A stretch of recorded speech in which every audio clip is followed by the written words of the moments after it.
Good morning, everybody, and welcome to Monday Morning Motivation with amazing Maxima joining us from Beijing today. She's going to speak about finding your place in a multicultural environment, and I think she is perfect to talk about this. We had an amazing 7 o'clock session. As we love to say at Monday Morning Motivation, stop making excuses. So thanks for being here, even if it's still early today. In case you are new to Monday Morning Motivation, you can join our WeChat groups. We have a Chinese-speaking WeChat group, an English-speaking WeChat group. And in case you're not sure yet what exactly is Monday Morning Motivation, let's have a look. So basically, we have our free webinars on Mondays in English, on Wednesdays in Chinese nowadays. And we're a community of nearly 3,000 people all over China. This morning, we had people even joining from Peru, from the US. Yes, and we all just want to start in a positive, inspired, and motivated way in a new day and week. Yes, so in case you ever missed any of our webinars, no problem. We have a membership program and we got you covered and have all the recordings there. Also, we have great discounts with our partners, whether it's like Chinese studies, you need translation services, health products, health coaching, etc. Also, if you're looking for a nice present, Maxima has it as well, our 365 Days of Motivation book. We have beautiful quotes every day. We have something like for gratitude journaling, goal setting, and so on. We even have companies using this every day, actually. And last but not least, if you love what we're doing, why not donate? And it's all about giving and taking, and we give 50% to the 1 Million Tree Project. And that's our lineup for this month. We can go over this later on. And the next 20 minutes now, Maxima, are yours. The stage is yours. And then after the 20 minutes, you can ask her a lot of questions if you like. Perfect.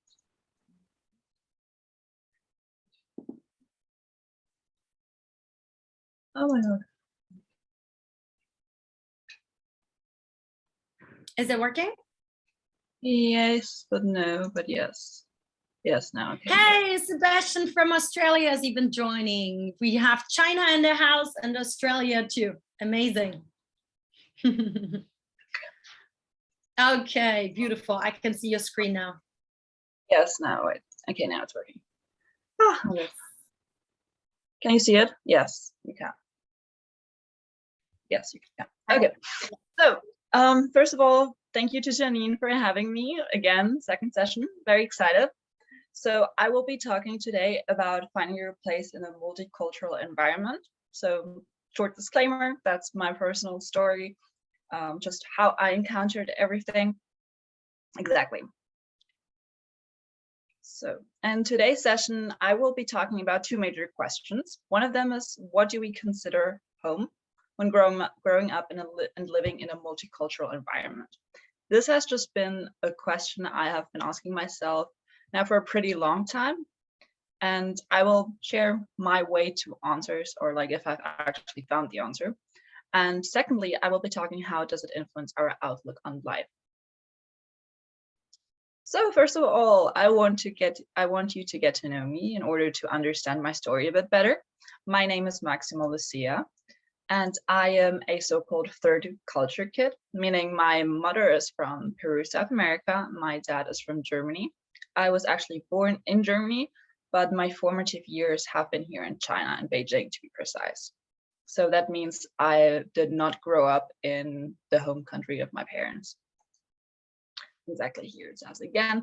I am personally in love with traveling and experiencing new cultures. I think this comes from just the way I've been raised. I've always been raised very like open-minded fashion. We've always traveled a lot when I was little, even though like sometimes it was, even if it's just like small holidays or small travels, we always did that. And we're never the type of family that would stay like in big hotels, resorts, and basically spend their whole holiday in there. We'd always go to like small hotels, local hotels, look for like small restaurants where, I don't know, sometimes Portugal, they were only having like 2 tables at one restaurant where we went, and there was like an old woman cooking in a mini kitchen, and that's how I got to experience cultures since I was little.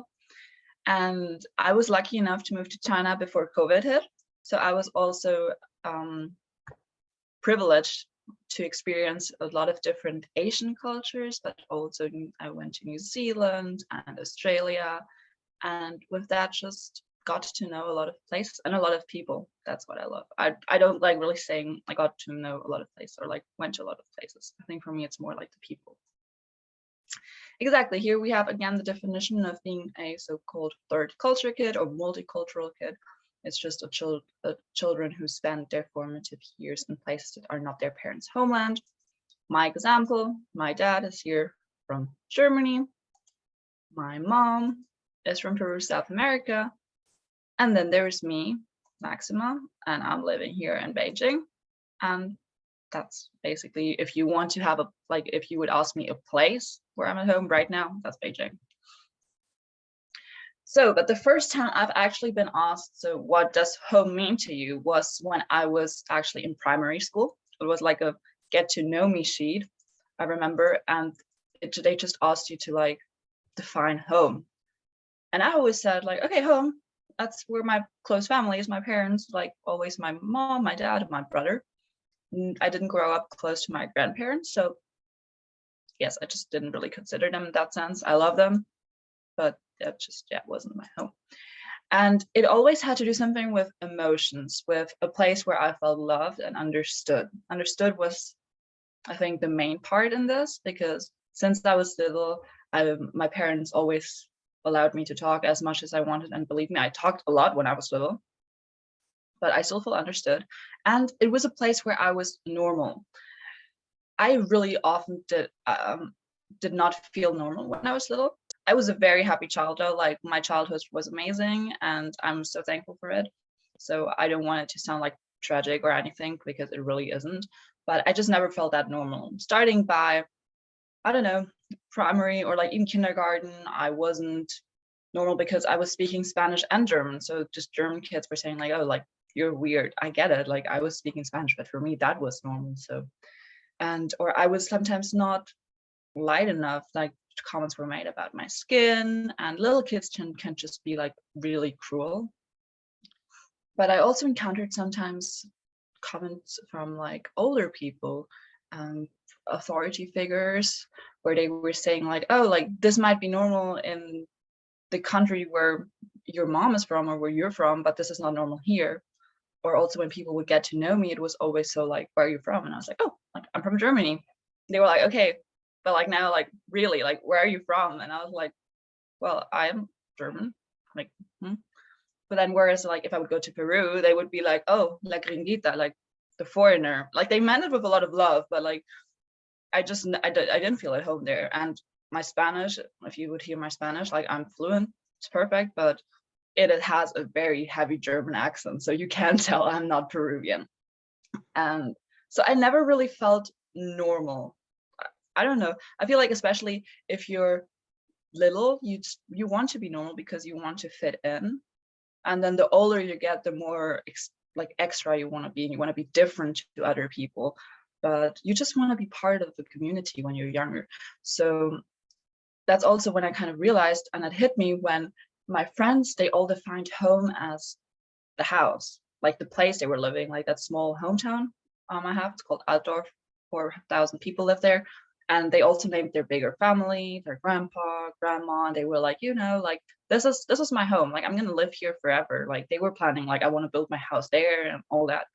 And that's when it really sank in for the first time. Yes, I think I'm different. I think I'm different. And I told my mom about it, I remember, and my mom was like, Maxima, like that's completely fine. Like there is no answer to this question, what's home to you? Because my home isn't Peru anymore, but my home is like with you now, but my home isn't really Germany. And that's the first time I kind of was like, what do you mean there is no answer?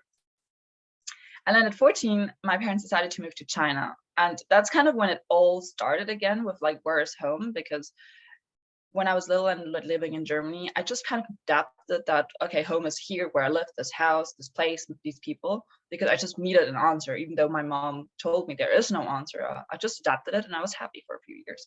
And then I moved and then I was suddenly again like, okay, so where is home? And I clung onto my old home definition for a really long time. And I was always like, oh my God, we're going back home when we went to Germany for holidays. But let me say that it is not very fulfilling and you can't be very happy, at least from my experience, if you're away from home for like, let's say like, I don't know, 11 out of 12 months. Like you can't just miss a place and want to be there and not feel like you're at home where you are. So my home definition and most of all my identity was shook. I'm going to talk later about identity. So yeah, I just tried to hang on to my definition of home. However, I quickly realized that wherever you are there. And you just need to love yourself and love the place where you are and embrace it. So I encountered this when, for example, my thinking got challenged. When I moved schools, for example, when I moved to China, I was like in a normal German high school. And then here I came to a British international school. And then suddenly I remember coming home really frustrated the first week and telling my mom all about it. Like, you know, I have to think, like they don't allow me to memorize things. They don't just give me the answers. Like, and I have to line up before classes, before the classroom. I can't just walk in and sit there. Like, why can I not do that? I have to ask for permissions to take my blazer off. And I was just like really shook by that and didn't really like that, I have to admit. But I quickly also realized as time passed that with that, for example, respect of showing like a teacher, like he's an authority figure and asking for permission, you would expect the relationship being like really like, here's your teacher and you're here. No, it's not. Just by the respect that you show them, they show you so much compassion and they show you so much like, they're so understanding that it was really like this, like you could come with any type of personal problems to them and talk about that, and they would never tell you to like walk away because they're so busy like marking some other stuff. So that's when I kind of realized that by respecting other people and respecting their ways of thinking and everything, they respect you. So in the sense of like, if you do something out of kindness, kindness comes back to you. And that really made me happy, because that's where I felt like, yeah, like I'm accepted here and people see me as Maxima. Even like teachers see me as Maxima. They don't see me just as student XY who we have to somehow get through school and they need to get their high school diploma in the end. And yeah. And with that also, with meeting new people and meeting new friends, having new friends, my stereotypes got smaller and smaller. And it was freeing. It was really like freeing, like meeting people without like having a full-on picture of them in my head already, and like getting to know them and also like adapting to their thinking. And most importantly, I started to judge a lot less. I started to judge nothing basically. I first started to hear people out, and with that I got a lot kinder, because I feel, especially if you don't know that there is something else to you, or like there's a different way of thinking, we often go like, hey, that must be wrong. And I think that's completely natural. And getting challenged and like getting into that like zone of like discomfort can be very hard at the beginning, but it helps you to be so much kinder. And that takes me back to like feeling loved and accepted. And then I don't know, it just came closer to feeling at home. And I think that's what really made me feel at home in China in the end. So, but still, wherever home is, everywhere and nowhere. I still have days where I'm like, okay, where's home? Like, I don't know, writing university application, where's home? Again, the questions somehow came up and I was like, woof. Now again, do they want to hear a place? Because I don't have a place. I don't. Some days I have a place, some days I don't. Can't really say. Now, connecting this all back to our initial question of finding your place in a multicultural environment. This is what I kind of realized for myself, that this has helped me to settle in here in Beijing, is the sense of belonging. So for us, I feel like it is very, very important to feel like you belong in some place and that you're just in the right place. So you're like that little puzzle, smiling puzzle on the PPT. It's like you found your spot. That's where you're comfortable. And I feel like that's when you feel at home. And in order for that to happen, you need to feel like you're seen, that people see you for who you are. They don't see you as student XYZ, they don't see you as employee XYZ, or they see you as you, because you're so much more than like your profession or your current work, or I don't know. You want to feel heard. Your opinion should matter. People should hear you out and actually start thinking about what you just said. Like critical thinking is very important.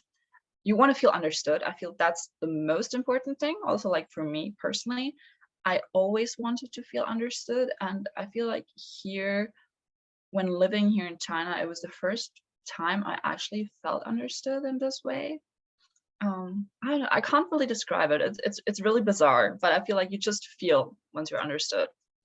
And respected. I don't mean respect in the sense of like, I don't know, like kneel down or anything. I mean respect, but with respect other people's opinion, respect other people's cultures, respect that some people celebrate Christmas and some people don't celebrate Christmas, respect that some people like to eat at 12 o'clock their lunch, like they're like really like picky about it. Some people, they're like super flexible. Respect that people have raised their children a certain way. Respect, just respect.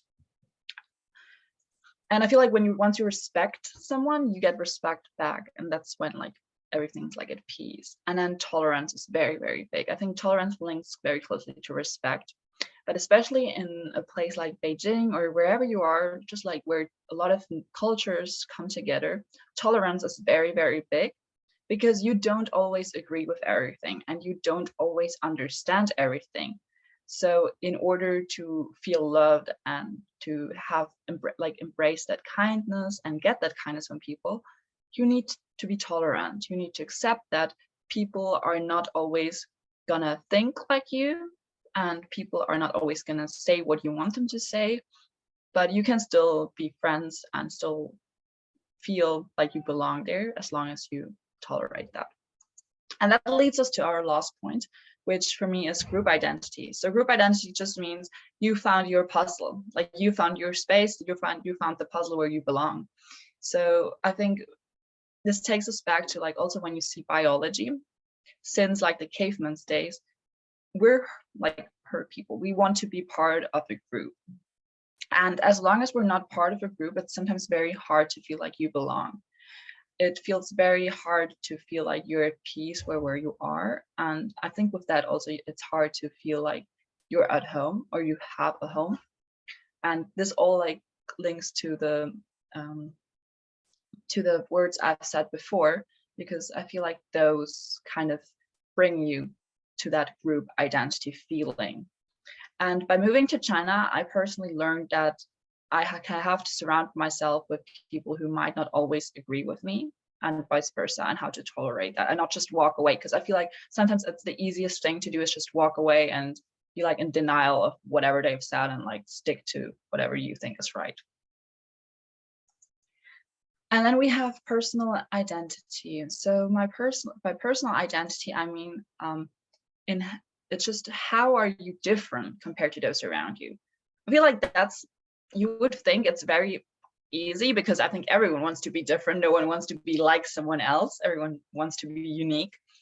But actually coming to terms and writing it down, or like for you even just to think about it, how would you define yourself? And with that, I don't mean, oh, I am this student, or I'm this employee, or I am a runner, or because what do you do if you only define yourself through one thing? What do you say? What do you do if you're a runner?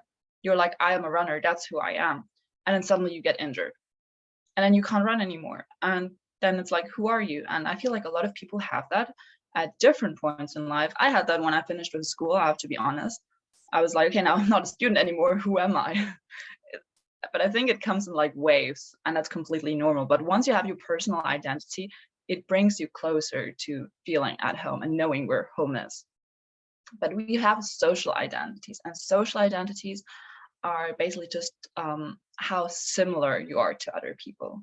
And that often helps us to find a community where we fit in.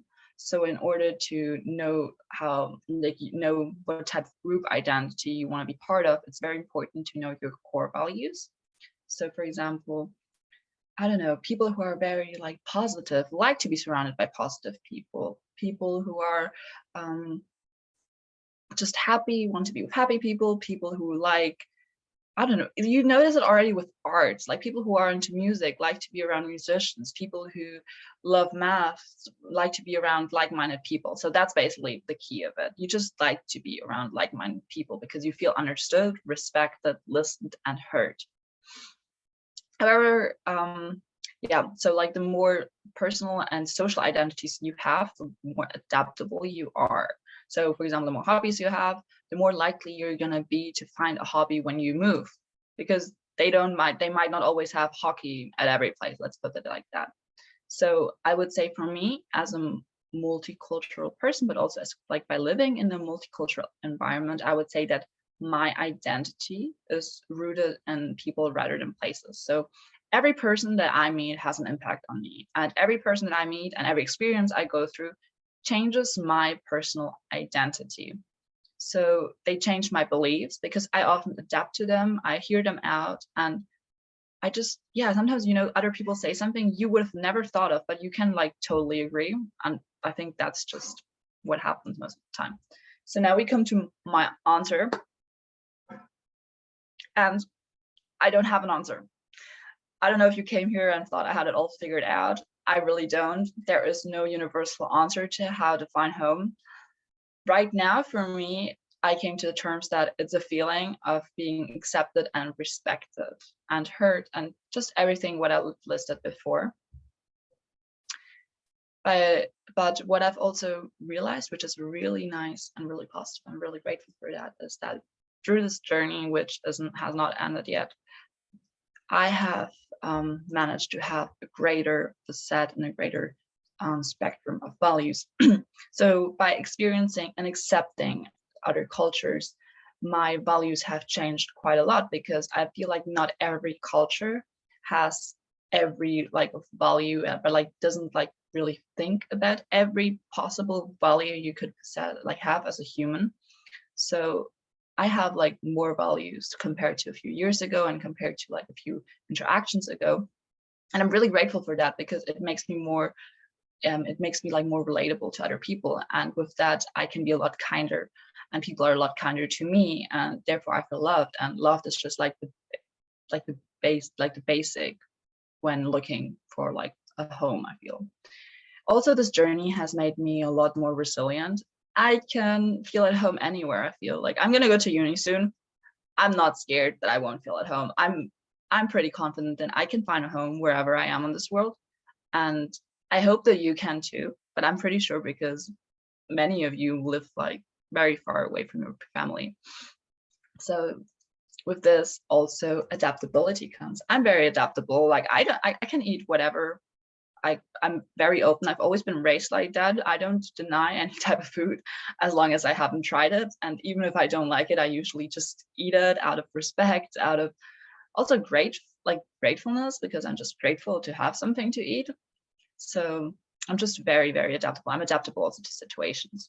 And with also that comes self-love.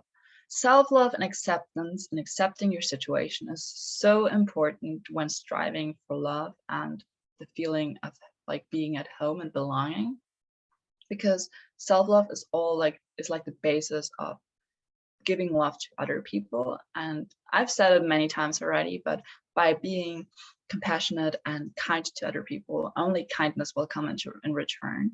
And feeling loved is so important when you want to feel like you're at home or like you belong. At least that's what I found for myself. Exactly. And so this is a picture that describes living in a multicultural environment really nicely.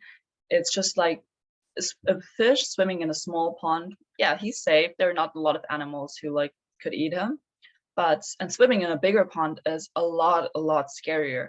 But he can also swim a lot further, so it's cool, you know. And that's like how I feel like living in a multicultural environment is. Even though like finding your place might be hard, but as long as you find your identity and you find a group identity where you can identify yourself with, you're good. And here are the takeaways from this presentation I want you to take with you. So first of all, love yourself. Love is everything. and love is the basis, then be open-minded, listen people out, hear people out, accept new cultures. Just don't have any like stereotypes or stereotypes you can have, but like don't be like, I don't know, just don't be judgy.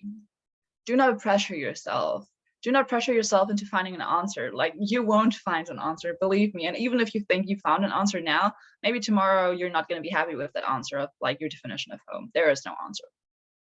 Define your core values to find what you stick up for, what type of people you want to be surrounded at, because it just helps you to find like-minded people. Travel the world and get to know other people. That just helps you. Like, that you were born in a certain country does not mean that this has to be your home. If you can't identify with the way people think and the values people have, then travel, and maybe you will find someday the place where you're like, yes, I belong here because people think like I do. And yeah, and just respect people and cultures. I feel like that's very, very important also, like in order to live peacefully together and hear people out. Like I said before, very important. And most importantly, the definition of home is moldable. I have an answer today for myself. I might not be happy with that answer tomorrow, and that's completely fine and normal. And we just have to be accepting of that. Lastly, I have a small quote which just says, "Men are born soft and supple, that they are stiff and hard. Plants are born tender and pliant, that they are brittle and dry. Thus, whoever is stiff and inflexible is a disciple of death. Whoever is soft and yielding is a disciple of light. The hard and stiff will be broken, the soft and supple will prevail." Lao Tzu. This just basically means that the more adaptable and the more flexible you are with your way of thinking, just with the way you are, with the places you live, the easier it is for you to find a place and feel at home. That's at least how I feel. But I think that quote just also really applies to your whole life in general. So yes, now the final question for everyone. I want to know, what's your definition of home? I know this is like, I would not be able to answer it straight away, but maybe what has been your definition of home so far? Exactly, share it in the Thank chat. you. Unmute yourself. Thank you to Janine for making this possible. Well, thank you for having you in our community. And I think the nice thing about China here is, especially a city like Shanghai, it's actually very, very international. Even if you have not had the chance to really go abroad, here you can still like make a lot of foreign friends. You can get to know so many different cultures, traditions, like Christmas, for example, as well as make foreign friends. And I think it's really exciting as well to open up your mind. Yes, okay, Rachel is already sharing what her definition of home is. Home for me, somewhere I feel the most comfortable. I can wear PJs, like pajamas, and no makeup. We love that. Yes. Guys, what's your definition of home? Or do you have any specific questions that you would like to ask Maxima now? You can unmute yourself, or you can just like type it in the chat. Sebastian is high-fiving you from Australia. Well, firstly, Janine, good to see you again. Maxima, good to have met you. Thank you for your sharing. Happy New Year, by the way. Belated Happy New Year. And may the year ahead be one that is filled with health, laughter, joy, and wealth as well. So, Maxima, before I answer your question, I would ask, please, if you would repeat that quote. I think you said, "Men are born soft and supple." Yes. And I missed the second part. Could you repeat the second part for me? Maybe you can share it again. I can share it, and yes. you can take a screenshot. Yeah. Yes. So, thank you. This one. While you're doing that, my definition of home is multifaceted. Similar to Rachel, I don't have to wear makeup, so that doesn't apply in my case. Home is where I feel comfortable. Home is where my loved ones live, i.e. my wife. My boys are all grown up, so they are independent. Hometown is where I have friends that I relate to. Environment I enjoy living in. Food I love. Nice weather, nice scenery. Those are some, I guess, practical things as I'm concerned. So, yeah. So there are just some thoughts about my definition of home. So, That's a beautiful definition. thank you. So I'm gonna go and check out the chat to find out your quote. Okay, somebody else to share that. Thank you. Yeah, maybe you can share it on the screen again, Maxima, and you can also share it in the WeChat groups later. I'm not sharing. Yes. Oh, Yeah, I thought I was sharing it already. Oh, no. I can't see it yet. Okay, in parallel, I'm gonna read. Anastasia was saying, home is where I feel accepted and where I can be myself. David Wang was answering, home is somewhere other people never wear PJs out of respect for other people. Different people have different definitions. Nice. Home is where my soul feels connected and free. Oh, and fed. That's what Shanika said. Also, Anastasia saying, thank you so much, Maxima and Janine. That was wonderful. So fresh to hear someone I can resonate with. Especially love the phrase, home is not where you are born, but where you resonate. Nono was answering, home is where I feel safe and at peace. And Carlos Romeo is saying, home is a space when you feel appreciated for everybody who lives with you. Wow, that's super deep. Very nice sharings. We should probably share this in the WeChat groups later on. Do you have more questions for Maxima? Questions? Sorry, Janine. I thought Maxima was going to write in the chat the remainder of the quote. I haven't found it. Yes. I think it's a long one, right? Yes, but I can do it. No problem. Thank you. Maybe she can just like share it in the WeChat groups later on as well. Because I think it's a super long one as a picture, whatever is most comfortable. I can still send it. No problem. Okay. In the meanwhile, I'm just gonna share our next upcoming speakers. If you have more questions for Maxima, feel free. So this is our lineup. And next Wednesday, we have Jenny Chung speaking to us. And so remember, Wednesdays are the Chinese webinars, and on Mondays are the English webinars. So the next week we have Anastasia about Ignite Your Inner Sun.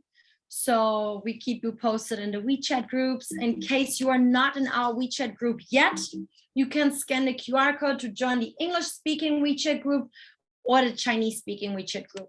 But I know most of you are actually in our WeChat group. Oh, David was also. I can't. Sorry? It doesn't work to share in the group chat, but I will send it into the WeChat groups. Okay. Maxima is in all the WeChat groups. David Wang was just saying, home is where the system makes life easier for you and you can work your way up to the top. Maybe Shanghai and Auckland. Okay. And Carlos is joining us from Peru. Mac is saying, home is somewhere that I am surrounded by beloved people of mine. We share a sense of safety, experiencing new and embracing change. I can be seen and fully accepted.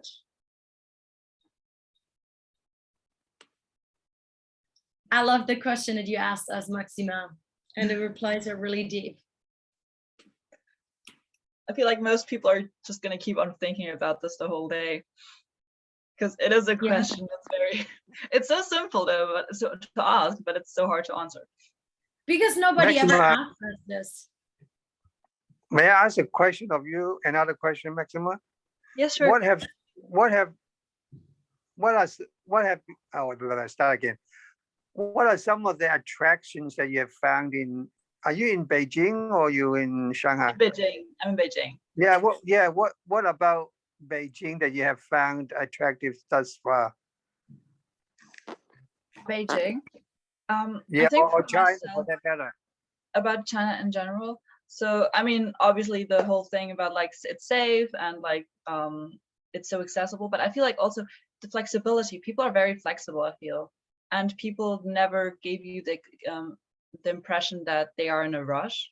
I felt like, especially now I'm studying Chinese, so I feel like, for example, once you talk to people on the streets in Chinese and you ask them for help, they will never tell you to go away, and even if they don't know it, they will always try to help you, even if they have to find it out themselves first and then tell you. So they will never tell you like, yeah, just go away. I really like that about here. People make you like feel welcome. Yeah. What do you think of the Beautiful. Chinese food? What do you Sorry? think of Chinese food? What do you think of the Chinese Chinese food? Oh, I Yeah. love it. I think it's very nice. I really like it. As long as it's, I have to admit that sometimes if it's too like extraordinary, like then it's not so mine. But in general, I'm very happy. I really like it. That's good. So Thank you. thank you for the Okay, question. everybody. And Maxima, thank you so much for being with us and for your time. Thank you, everyone, for joining us. You can connect with Maxima in our WeChat groups. And I want to wish you now an amazing Monday, wherever you are in the world, in Peru, in Australia, in beautiful China. And join us on Wednesday or Monday. So there's a question in the group chat. I think it's you can't read it. I think it's only like it's only been sent to me, which is, what do you find the difference between home of Chinese families and international families? So I have to say that even like my Chinese friends, for example, I have from school, they're quite Western, I would say. So I can't really like say too much about it. So sorry if I'm wrong, but I don't know. I just feel like the dynamics are completely different. I can't really put it into perspective because I have not lived like in a like Chinese family for like a week or something. I feel like I would have to experience that in order to feel like to be like fully able to like justify that or say that. I don't know. I can't say it because also every family is so individual, I feel. Actually, I lived in a Chinese family and French families and an American family before. So how would you say is it different? I agree definitely that every family is different, but I felt like the communication was less, how we communicate. Because like in the American and French families, we would sit at dinner all together all the time to eat together. For the Chinese family, sometimes we ate a bit separately, or one person would eat first, but maybe that was just in my family. It could be different in yours. And we did not speak about everything. Like in the French American family, we literally would speak about every topic. And in my Chinese family, there were a lot of things that we did not talk about, basically. And yeah, it was just a little bit like stricter, different kind of stricter in a different ways from its rules. Just a different experience. Even like, of course, the furniture was different. So yeah, it's a really interesting experience. For every child that can do homestay, I highly recommend it. It's not always easy, but you get great cultural understanding. I think, yes, I have to do that before going to university in summer. Yeah, or even during university if possible. A quick chime in there, ladies. Janine, like you said, every family is different, even within Chinese families. So if you were to do a homestay in family A, in China, and then family B in China, it's quite likely that you will have different experiences. So my recommendation is that if you do go and live in with a Chinese family, bear that in mind. Sometimes it's very hard to define what is typical of a culture, especially in a cosmopolitan city like, well, Hong Kong, definitely where I was born, in Beijing and Shanghai. Shanghai is very in many ways were westernized. So it does depend largely on how the particular family has been brought up and also what they have chosen as their, if you like, guiding principles for life. Definitely. All right. Let's quickly finish this. There's one more question. Somebody was asking how come I got raised in a Chinese family. When I studied in Suzhou, it was my decision to better get to know the Chinese culture, to live with a Chinese family. So when I studied in Suzhou, I decided instead of staying, I stayed in a student apartment for 3 months, and then I moved in with a Chinese family for a year, just because of the experience. I did the same in the US and in France. Just it's about improving the language. Well, not in China for me, but and also cultural knowledge. And very often it's a win-win situation for both parties. Hope this answers your question. Also, Nader was sharing the definition of home. I felt home during a long transit time in Dubai airport, a flight from Egypt to Shanghai, a place for a family of foreigners, where one can be safe to be familiarly different. Wow. Oh, I love that. Okay, everybody, it is time to kick off our Monday. Maxima, thanks for your time. Thanks to all of you for joining. Yes, and for your definitions and questions. See you next time and happy Monday. Happy Monday. Bye. Take care. Thank you. Bye-bye. Bye. Bye.